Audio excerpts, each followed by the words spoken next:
Welcome to Influential Entrepreneurs, bringing you interviews with elite business leaders and experts, sharing tips and strategies for elevating your business to the next level. Here's your host, Mike Saunders. Hello and welcome to this episode of Influential Entrepreneurs. This is Mike Saunders, the Authority Positioning Coach. And today we have with us Ari Zelmanow, who is a consumer psychologist. Ari, welcome to the program. Thank you. Thanks for having me.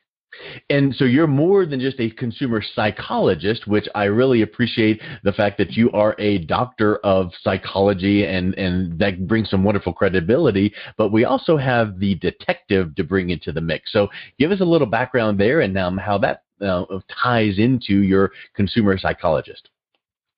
Absolutely. So I was a police detective for nearly a decade prior to getting my doctorate. And so what I had found is that there was a lot of overlap and a lot of intersections between exploring criminal cases and exploring criminal behavior and exploring any human behavior. And so with that overlap, I just found kind of a niche and a way to grow. You know, that's interesting because you think about, there's nothing new under the sun and people react the same way in whatever circumstance. Or, you think about the TV shows you see and the police detective is asking a question and that elicits a certain response. And they'll say, why are you letting the guy go? And you're like, because I'm just going to sit back and watch, what he does next. Well, he whips out his phone, calls his accomplice, and then they've got the information they need. Or kind of like the old sales, Columbo close. And I just love that because he would set the suspect at ease and turn around and say, okay, have a nice day. And the suspect thinks, yay, I'm in the clear. And then he goes, oh, one more thing. And then he just brings it. So it really does. It really are even the things that a novice like myself or our listeners would think of is, why would human behavior be any different if it's in criminal, if it's in business, or just interpersonal? And it really isn't. I mean, obviously, as people are aware, we're a really self-interested species. We do what we think is in our best interest, and it's not always rational. So I think it's interesting because the things that you would expect people to do, they don't always do. Yeah. A good example of that in police work is a confession. Like it's generally not in somebody's best interest to confess to a crime, yet good detectives are able to get them to do it. And it's the same way in marketing. It's coming up with a story that everybody can agree with and like and kind of attach to. And because you agree and attach to that story, you either buy a product or you buy a reason to confess. So I would almost liken it to sales. I saw a movie once, and it's one of my favorite movies. I think the movie is The Boiler Room. I could be wrong, but basically what he says is a sale is made on every call. You either are selling them a reason to buy what you're selling, or they're selling you a reason not to do it. It's the same way.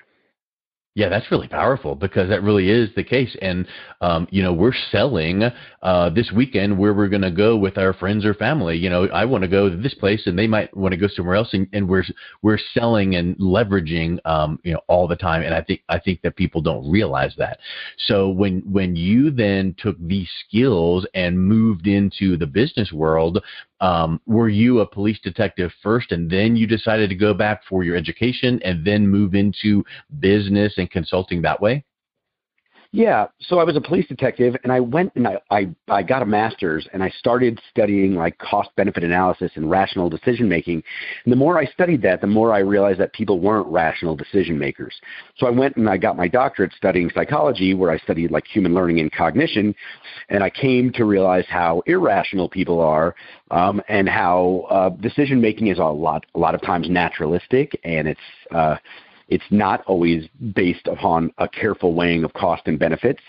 And so when I left, I entered the world of organizational psychology. I did some work for a few firms for a few years doing that until I found really a love for research and consumer and market research and exploring those dynamics and how they work and the environments and behavioral economics and the impact of like anchoring and priming and the context effect. And I worked for a consumer packaged goods firm, a large one, prior to taking a role with a large tech company. And I've been consulting on the side since, and I continue to do that and study and explore consumer behavior in a variety of different ways. And I just find it very, very fascinating. I find it fascinating how the intersection of decision making and marketing. And I teach marketing, of course, as you know, and many times I've said this where so many of our target audience, they don't even consciously know they're making decisions based on these things, like you said, anchoring, and we covered that in class literally just recently. But I think that gets back to human nature. And here's a question for you. Have you ever heard of the old, I think, 1950s experiment by Stanley Milgram on authority? I have. What specifically? Yeah, I mean, about the questions and the electric shock. Yes, very interesting, isn't it? And I love it because this person who is in the position of authority with the white lab coat and the clipboard is saying, you must continue. And it's like, oh, my word. And let me ask this other question. Nope, that's wrong. And then the person on the other side of the window, is acting like they're getting shocked worse and worse and worse and worse. And they suspected, I forget the numbers exactly, but I wrote a piece on it recently where they thought it would be like just a minuscule amount of people would continue to the end of this experiment because finally someone would say enough is enough already. But they found out that something like 65 to 68% of all the test subjects coming through were going all the way to the end because this person in a position of authority was saying, you must continue. This must be done, and this is part of research. And they were like, okay.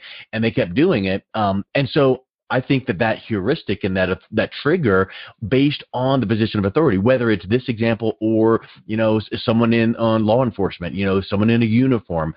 Can you speak to some of those examples in a business sense? Because I feel like if we as a business owner, entrepreneur, coach, consultant can put ourselves in that position and use that in the right way and not, take advantage of people, but then that really helps our message to get delivered a little bit clearer because people are going to listen a little bit more intently.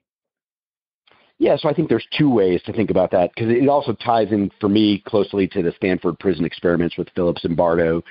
And even though there's been some press lately as to the truthfulness of maybe some of that, letting that go for a minute. Basically, those tie into authority and social proof.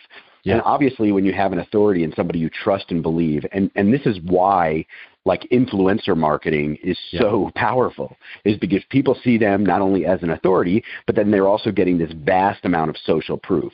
Like I would challenge almost anybody who's making a bigger ticket purchase not to be looking at either testimonials, they're looking at famous people or other high-profile people that have bought it.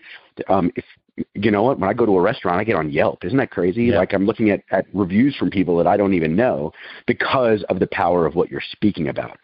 But there's two things that are at play there.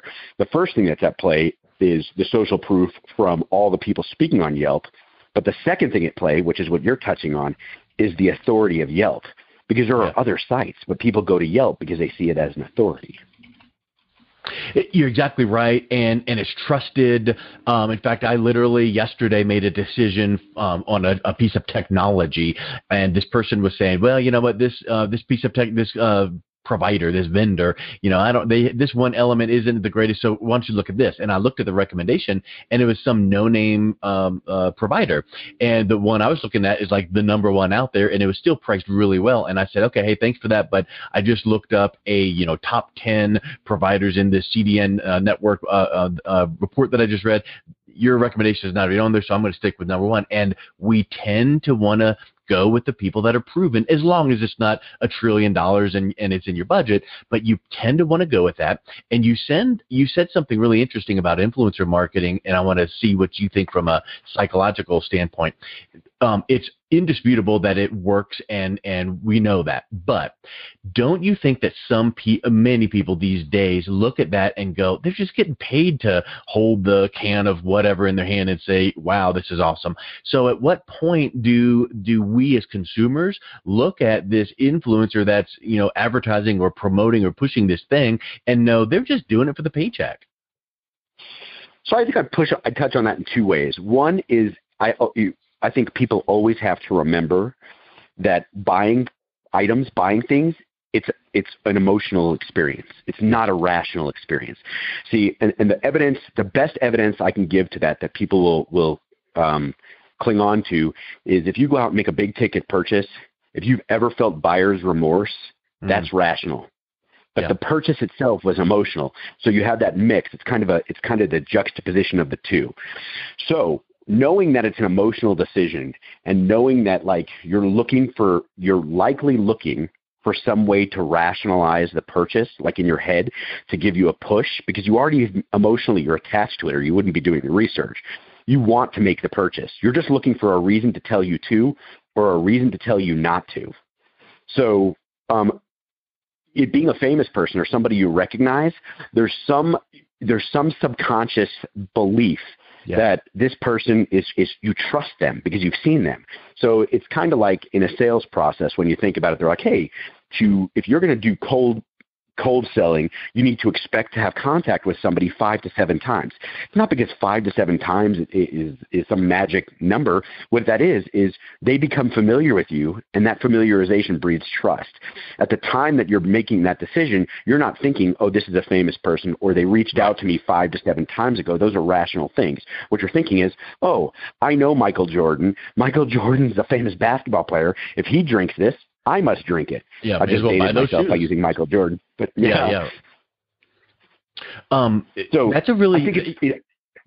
It makes me think. What you're saying there makes me also think of something, which is: have you ever been talking to someone who's like, "Man, do we know each other?" It's just really, and sometimes it's just maybe where you met them, or the sunshine was out, or maybe there was some music playing in the background that kind of reminded you of something nostalgic, and it wasn't that person necessarily at all. It's just sometimes some of those factors, and those are subconscious triggers. And I think that as a marketer, we need to try to figure out how we can duplicate that to make our brand stand out and be likable without being strange and weird, I totally agree with that. And I think that the ways that we do that generally is you'll hear these the marketers saying, hey, add value or give something on the front end. And by doing that, what you're doing is you're building that goodwill. And then if you're giving something away and it truly feels like a gift and it's something of value, you're creating a scenario where reciprocity kicks in and people want to give back to you. And so now you've built this level of trust.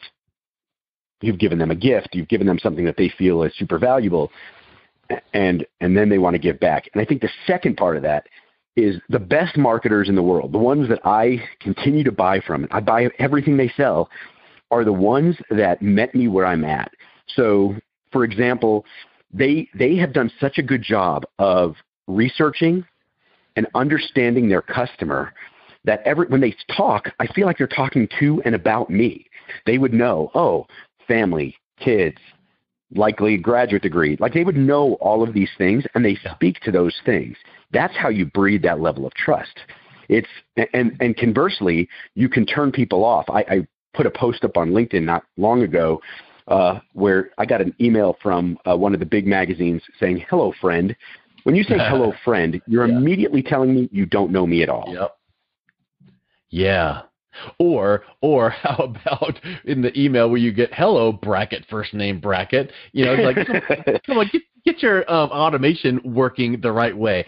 So yeah, I agree with that. You said something about reciprocity that I think is really important. I am confident that you've read Influence by Dr. Robert Cialdini, correct?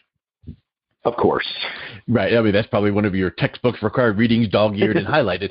I found this like 6 or 7 minute explainer video on the highlights of that book. And one of the things that I love from reading it and watching this was the example about tips and being able to say, hey, this experiment was done where these waiters or waitresses would just leave 1 mint for someone and their tips went up X%. Then they were like, okay, well, I'm going to leave 2 mints, and it went up a little bit more.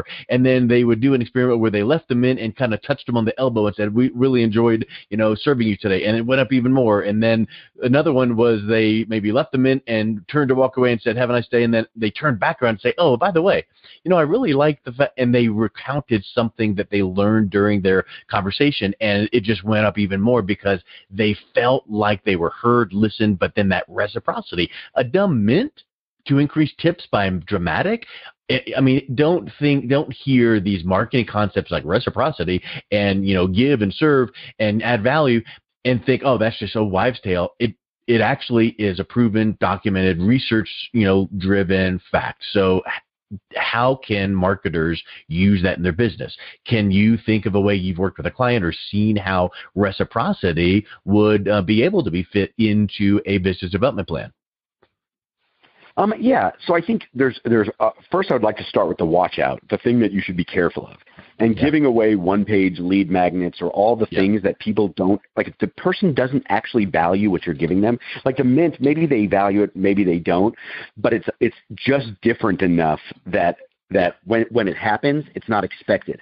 But if you're giving away the same thing everybody else is giving and it doesn't come off genuine, it actually can have the counter effect. Wow. So I think that's an important thing to note is that if you give away something and all it's going to do is get buried in it on a hard drive or deleted, you will not trigger reciprocity that way. It actually has to be perceived as something of value that they want or would use. Even if they're not going to eat the Mint, they still perceive that as, oh, wow, I got something here that maybe, maybe others aren't getting, or it was for me. This was for me. And it's after a meal, so it fits. So what I would say is in any given sales funnel, in any type of funnel, you should develop something that you would give away or some sort of value add that they would see as value, but that is tailored to what you do. So, for example, maybe it's an online course, maybe it's 15-minute strategy session, maybe I think it really has to be tailored. And if you're a brick and mortar store, perhaps there's some sort of you could give something away that kind of gives double value. It has your company name on it, but it's perceived a value, not like something they're going to throw away. And so I think it has to be tailored. I think it has to have perceived value to the person that you're giving it to. And the only way to know that is to research and understand your customer. And the only way to do that is either by interviews or surveys or, there's millions of methods and ways to get to know your customer. But I think that those are the important things. And knowing that just giving something away isn't enough. Like people think like in the digital marketing space, well, you just make a lead magnet and it gets people to sign up and it kind of triggers that. And it doesn't necessarily work that way. It's kind of like when you remember back in the old Jerry Lewis black and white movies, I'm thinking of the bellhop. And this is common of all those movies. And it was the way the bellhops would work. They would carry the bags up. They would stand in the door with their hand out, waiting for their tip. And I think that's how marketers today feel is this should work this way, A plus B equals C. So let's see, I did this, they downloaded that, where's my what? Or, hey, I'm going to give a referral to this person so that they can maybe keep me in mind next time. And they're just like keeping score, when in reality, it's so hard. I agree that it is very hard to do this, but you should be doing and giving and serving and providing value, because if you do it enough in all areas and realms of your business, somehow, some way it's going to come back, but it's not a one-for-one. So here's what's interesting about something you said, and I think that this would help drive that home. If you're giving something away because you're trying to add value to somebody else, but it's benefiting you, you're not truly giving something away, right? You almost have to think of it in terms of what can I selflessly give away that's valuable, that even if that doesn't be perceived to benefit me. See, the problem is that a lot of marketers follow the same path, and so we become desensitized to some of the tactics that are used. Consumers become desensitized to these things, and they don't work the way that they worked when they were first launched, or the way they first happened. So, which is why trends and things emerge and change and shift. So when you're giving something away, you want to make it a value. So like a really cool example of that, maybe outside of the lead magnet space, is if you were really trying to do an outreach campaign for a company and you were cold emailing them or you were cold calling companies, if you want one piece of free advice to get them to respond to you, send them a handwritten note. It's so out of the ordinary. It's still driving toward you want it to do, but they're going to see that as it just has a very authentic feel. But nobody does it anymore. Yeah, you will stand out. Well, it's kind of like what's easy to do is easy not to do, right? I mean, because there's a lot of things Right. that are like so simple, but then I can't do it. It just blows my mind that, returning a phone call or returning an email in a timely fashion just doesn't get done. But look how easy it would be. Absolutely. Hey, so Absolutely. And I think, go ahead. no, I was going to say it's just some of marketing, some of the things that work, and why some of these things work is they're out of the ordinary. And I think that that's something that there's a lot of noise. There's a lot more noise today than there was 10 years ago. And 10 years from now, it's likely there will be even more. Yeah. Well, you said something that I've heard for decades, about 5 to 7 times staying in touch, and people are, well, I would submit to you that it would take 2 to 3 touches and times to count as one, because we're so distracted. We're so busy. We have text and instant this and that. So yes, the theory remains the same. Stay in touch and be visible. But boy, there is so much vying for all of our attentions, especially our target audience. Hey, I would like to kind of merge into the buyer's journey. And I'm intrigued with that concept because I really feel that everybody, before they make a decision for your product or service, they are going through these steps. And for them, it might different people might be different, and social proof is a piece of it, and authority, all these things we've talked about. But what would you recommend if you're in a specific business or niche or working with an entrepreneur? How can they start looking for and developing a pretty close simulation of the buyer's journey that their target audience would go through, so that you can then start pulling people through it and maybe providing good authoritative content associated with the buyer's journey? So I think, I know I've said it a few times, but I'd say it again. You really have to know your customer and where they're coming from, because what you want to do is you want to meet them where they are in that journey. So, for example, if you were thinking about like a general sales funnel where there's awareness, consideration, preference, purchase, loyalty, and advocacy, different things are effective at different stages. So for awareness, to make somebody aware of a product, you have to know are they aware that they have a problem? And then are they aware of you as a solution? And if so, information probably drives the initial awareness.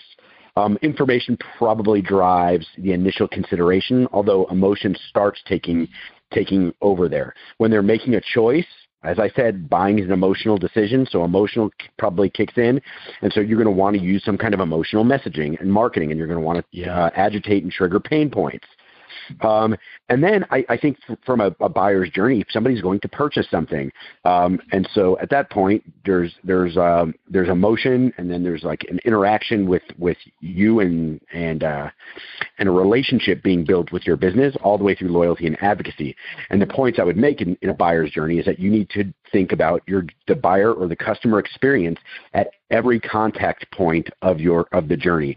So what I would tell people is, look at your business, like step back for a minute, see where they first become aware of you and consider, and then the process. It's likely omni-channel now too, meaning that there's probably digital contact points, maybe there's text, maybe there's Facebook ads or Instagram or LinkedIn or Twitter. Maybe there's likely other paths. Maybe they walk into a brick and mortar store. Regardless, there's all of these touch points. In those touch points, you need to consider the behavioral implications of each one of those. Is there friction, or is there a tailwind, something that helps them sail right through? And you can't look at it from your perspective. You have to look at it from the customer's perspective, because customers don't care what you think. They care what they think. And they're not even really, all they know is this either works for me or it doesn't. And if it doesn't, and there are other options, then that's not a good thing. I would argue also, when you're talking about a buyer's journey, is if you're trying to mirror what other people are doing, you're commoditizing what you're doing, and then it's a race to the bottom. And companies today don't win a race to the bottom. The companies that win are differentiate. And the way to differentiate is by differentiating different parts of the journey that are tailored to your brand and positioning. Well, we could talk for about 4.5 more hours on that one last point. You know what I'm saying? So, but this has been so good, and I really appreciate your time. For those that would be interested in connecting or learning more about what you provide with your clinical background as well as detective work as it relates to business and creating that research, what's the best way that people can connect with you and learn a little bit more? So a few ways. One is on my website, arizelmanow.com. There's ways to contact me through there, and I'm for people that are curious and want to have a conversation. There's a way to book a time with me, a brief time with me on the site.